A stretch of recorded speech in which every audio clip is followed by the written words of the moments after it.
Oke, balik lagi sama gue Fauzan di konten Last on Sweden. Jadi gue kali ini mau cerita. Tapi sebelum gue cerita, gue mau ngingetin ke kalian jangan lupa pakai masker, jaga kesehatan terus, oke? Karena sayang banget nih, di Jerman aktivitas udah mulai lagi, kampus kuliah udah mulai lagi, tapi tetap masih online terus karena lockdown kedua dimulai, guys. Nah, daripada kalian di negara-negara lain, khususnya negara Indonesia nih, supaya corona nggak makin meningkat jumlahnya, supaya nggak ada lockdown yang kesekian, kalian jadi gabut lagi, mendingan kalian tetap jaga kesehatan, oke? Nah, sekarang gue mau cerita. Jadi kejadian waktu itu 4 Januari. 4 Januari itu di Jerman winter, musim dingin. Otomatis kita pakai jaket tebel kan. Di saat itu sekitar jam 8 jam 9 malam, gua sama Dona itu nongkrong di sebuah cafe gitu kan. Ngopi. Nggak lama, kayak baru 15 menitan kita duduk. Tiba-tiba ada dua cowok nih datang. Nah, pas ada dua cowok nih datang, entah gimana kita tuh tukeran kursi. Nah, tapi pas tukeran kursi itu, jaket gua sama Dona itu posisinya ketukar posisinya. Dona membelakangi jaket gua membelakangi jaketnya Dona. Tiba-tiba ada dua orang nih datang. Terus habis itu kayak satu orang itu yang ada di belakangnya Dona itu nempelin kursinya itu kayak kursi Dona. Makin lama nih makin kayak ngerasa aneh gitu kan. Terus Dona kayak nanya, "Hey, what's Max lu?" gitu kan. Kayak, "Lu ngapain?" gitu kan. Terus habis itu dia yang satu itu kayak panik gitu loh, bingung gitu kan. Tuh gue baru ingat pas Dona ngomong kayak gitu, gue inget dompet ada di dalam jaket. Oh iya, dompet ada di dalam jaket kan. Ya udahlah, di situ gue langsung ngecek dompet segala macem ke kantong jaket gue. Pas gue ngecek jaket gue, ternyata benar dompetnya nggak ada. Pas gue ngecek jaket itu, cowok dua ini tuh udah mulai makin panik nih. Mereka ini udah siap-siap mulai berdiri mau kabur. Tapi gue takut salah juga kan, nggak mau salah nuduh gitu kan. Cuman gue mikir dulu, iya nggak ya dia diambil sama orang ini nih gitu kan. Tapi kalau misalkan dipikir-pikir, iya juga nih, karena barusan orang nih mepet-mepet. Buktinya Dona aja sampai kayak protes kayak gitu kan, kayak lu ngapain gitu kan. Pas gue lihat-lihat, gue cari-cari, ternyata dompetnya itu jatuh ke bawah. Jadi kalau misalkan analogi gue gitu ya, firasat gue, pas orang yang ngebalikin dompetnya ke jaket gue karena keburu ke gap, dia tuh mereka panik gitu kan. Dompetnya malah jatuh, ya udahlah, mereka malah makin panik. Dona bilang, "Nah itu udah, tahan aja, tahan." Yang gue inget itulah intinya, tahan aja. Ya udahlah, gue udah semakin yakin nih, karena pas gue cek dompet gue, uangnya nggak ada. Di situ ada cuma 15 euro gitu kan. Pas mereka udah mau kabur keluar pintu, gue tahan. Disitulah terjadi tarik-tarikan. Gue megang satu orang, Dona tarik satu orang. Tapi di situ gue ambil teriak kan, karena kuat juga kan tarik-tarikannya. Gue teriak ke orang-orang, "Weh, bantuin gue." Dikiranya kita tuh berantem, ada masalah apa. Padahal ya itu dia, gue ngerasa kecurian kan. Akhirnya karena mungkin yang lucunya itu, mereka pun si cowok dua ini sama-sama tarik-tarikan gitu. Mungkin yang satunya itu nggak ikut-ikutan dalam hal tersebut, kayak mau nyuri dompet tuh nggak ada. Yang satu lagi, cuma yang satu itu malah nyuri kayak iseng-iseng doang kali nyurinya, tapi malah gagal ternyata. Nah, yang satu kabur, habis itu yang satu tetap tarik-tarikan terus kan. Akhirnya nggak lama, kita tarik-tarikan sampai luar, datanglah dibantuin sama pelayan-pelayan restoran itu, tarik-tarikannya, pelayan kafenya itu. Tarik-tarikan, tahu-taunya dia malah lari ke seberang jalan. Seberang jalannya itu lewatin jalur tram gitu loh. Jalur tram, jalur mobil kenceng. Wah, disitulah akhirnya. Untung siang ada pelayan kafe ini yang kurus nih, mantap larinya gitu kan. Akhirnya sama dia dikejar duluan, gue ikutin dari belakang karena gue besar, dia agak lambat. Nah, akhirnya ketangkep juga, udah di seberang jalan di ujung sana. Mana posisi winter, gue nggak pakai jaket kan, cuman pakai kaos doang sambil kejar-kejaran. Ketangkap lah. Pas ketangkap dia tetap mau berontak terus, tapi karena udah di pinggir jalan itu banyak orang lewat rame, ya dibantuin orang juga akhirnya kan nahan orang itu. Terus kata, telepon polisi. Udah gue telepon polisi, tungguin nggak datang polisinya kan. Akhirnya ada polisi datang, terus gue panggil, ini nih malingnya. Terus abis itu ya udahlah, singkat cerita dicek segala macem. Dia masih nggak mau ngaku kan, si maling ini nggak mau ngaku. Akhirnya terus segala macem, akhirnya sama polisi ini dicek isi dompetnya. Terus abis itu gue dipisahin, ditanya, yang satu nanya, dia ada dua polisi, yang satu nanya gue, uangnya berapa yang hilang?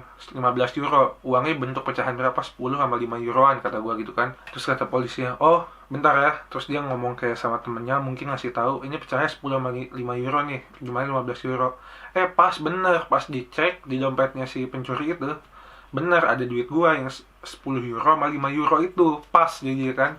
Itu akhirnya kayak enggak, gua gak nyuri ini gini. Masalahnya si orang ini tuh bahasa Jermannya, pendatang juga, bahasa Jermannya tuh nggak lancar gitu loh, kayak ngomongnya tuh nggak jelas, kayak diminta kan dokumennya, Ausweis gitu kan, kartu identitasnya dicatat, alamat rumahnya, nama segala macam. Terus abis itu ya udah.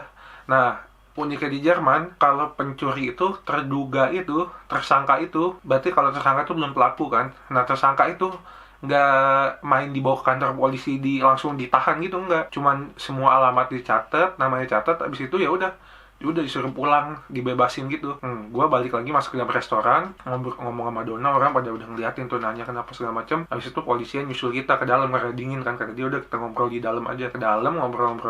Dona juga kayak ditanya-tanya karena sebagai saksi juga kan. Terus kayak beberapa orang di situ ditanya juga segala macam. Ya udah, akhirnya dia beres semua. Gue bayar terus pulang kita kan. 6 bulan kemudian, bulan Juni berarti, gue dapet surat dari polisi. Dibilang katanya, oh dari pengadilan, tolong datang ke pengadilan melawan tersangka, nama orangnya itu. Habis itu tepat waktu jam sekian, tanggal sekian. Ya udah, pas di hari H pengadilan tuh, dan itu tuh bulan September, tanggal 9 September, gue datang ke pengadilan segala macam. Gue pertama kali tuh datang ke pengadilan di Jerman. Pas ke pengadilan, nah seperti yang gue bilang tadi kan, kalau di Jerman tuh semua dibebasin gitu, nggak ada kayak dibawa sama polisi, terduga segala macem. Si pencurinya itu pun di ruang tunggu yang sama gue. Bayangin coba gimana awkwardnya kan. Gue nunggu mau nontonin dia di persidangan, dia duduk di ruangan yang sama, cuman dia didampingi sama pengacaranya kayak gitu kan. Dia ngobrol sama pengacaranya, terus gue nguping aja segala macem, denger segala macem. Nah, tapi anehnya, waktu kan kalau di Jerman segala tepat waktu kan, waktu itu ingat gue menit 15 pokoknya, kayak misalkan jam 11.15 taruh lah. Nah itu udah 11.20, gue nggak dipanggil ke dalam, tapi orang itu doang 11.15 udah di dalam duluan. Gue bingung kan, terus gue lihat juga ada anak muda nih bolak balik. Nah gue nggak tahu kalau itu ternyata polisi yang nangkep pas kejadian itu datang. Ternyata dia jadi saksi juga kan, karena gue nggak ngelihat mukanya karena entah pakai masker entah pakai gimana, gue nggak malam-malam juga. Terus gue tanya ke anak muda itu, lu lagi nunggu persidangan juga ya? Iya, kata dia gitu. Terus kata dia, lu yang waktu itu kecurian kan? Kata dia gitu kan. Terus kata gue, iya. Terus dia bilang, oh iya, kenalin, gue polisi yang waktu itu. Kata gue, oh lu ya polisinya.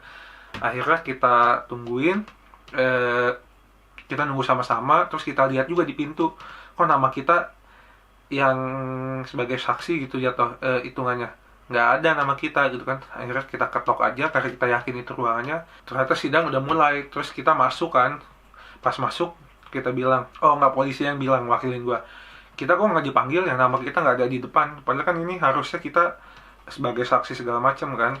Terus abis itu perwakilan dari si hakimnya itu datanglah keluar, ngejelasin ke kita pelan-pelan, kalian udah boleh pulang aja langsung, karena ternyata si pencuri ini nyerahin diri gitu. Nah, nyerahin diri itu dalam artian memang dia bersalah, dapat hukuman, tapi nggak, kalau di sini itu ternyata setelah gue pelajari, nggak dengan gampangnya orang itu dipenjara gitu aja gitu, tapi dikasih keringanan. Seperti contohnya dia nyuri 15 euro, berarti kalau nyuri 15 euro dia hukumannya sekian ribu euro, dan sekian ribu euro itu mampu nggak dia bayar dengan cara dicicil juga boleh.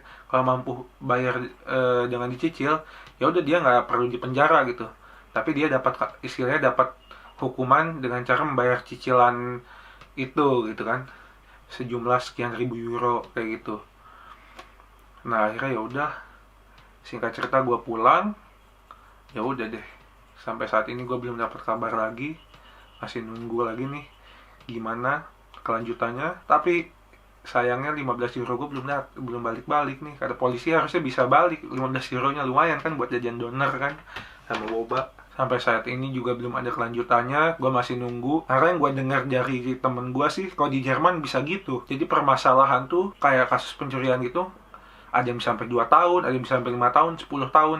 Karena si tersangka ini terdakwa ini berarti bisa aja dia bilang gini, gua mampu bayar, nggak mau di penjara, tapi gua butuh waktu buat bayar ini, misalnya selama 10 tahun atau selama 5 tahun.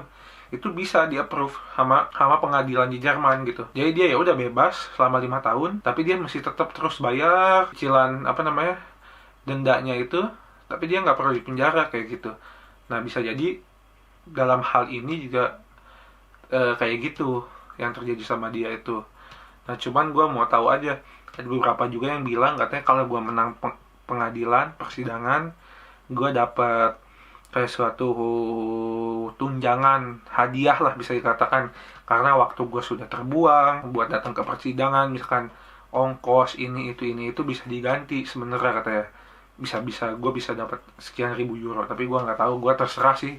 Gue nggak berharap dapat itu juga. Kalau dapat alhamdulillah lumayan, kalau nggak ya udah nggak apa-apa. Cuman gue masih kepo nih gimana kelanjutannya. Kalau kalian kepo juga, jangan lupa like, comment, subscribe, oke? Biar kalian bisa ikutin lagi cerita berikutnya. Nanti gue update lagi, gue cerita lagi di part 2, oke? Oh ya, loncengnya jangan lupa nyalain. Makasih udah nonton.